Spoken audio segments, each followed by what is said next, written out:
বন্ধুরা, আজকে বানালাম দই চিংড়ি। আমরা সাধারণত চিংড়ি মাছের মালাইকারি খেয়ে থাকি, তাই আজকে একটু নতুনত্বভাবে দই চিংড়ি বানানোর চেষ্টা করলাম। কেমন হয়েছে আপনারা অবশ্যই বলবেন, ভালো লাগলে অবশ্যই একটা সাবস্ক্রাইব করবেন বা লাইক করে দেবেন। যাই হোক, প্রথমেই আমি চিংড়ি মাছগুলোকে ভালো করে হলুদ আর নুন দিয়ে মেখে নিয়েছিলাম। নিয়ে তার একটা বোলের মধ্যে তুলে রেখেছিলাম। তার মধ্যে বেশ অনেকটা পরিমাণে দই, তার মধ্যে জিরে, ধনে, শুকনো লঙ্কা বা একটু কাশ্মীরি মির্চ ভালো করে হাত দিয়ে ম্যারিনেট করে নিয়েছিলাম।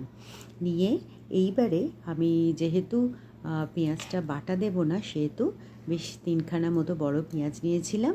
নিয়ে এবারে ভালো করে কুচিয়ে নিয়েছিলাম। নিয়ে এইবারে প্যানের মধ্যে বেশ অনেকটা তেল দিলাম। দিয়ে তার মধ্যে পেঁয়াজগুলোকে বেশ লাল লাল করে ভেজে নিলাম।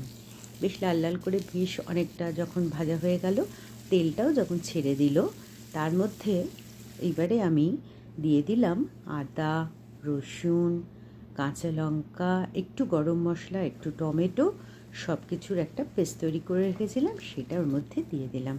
দিয়ে ভালো করে নাড়াচাড়া করে বেশ যখন তেল ছেড়ে গেল, তার মধ্যে আমি এবারে একটা একটা করে চিংড়ি মাছগুলো সব দিয়ে দিলাম।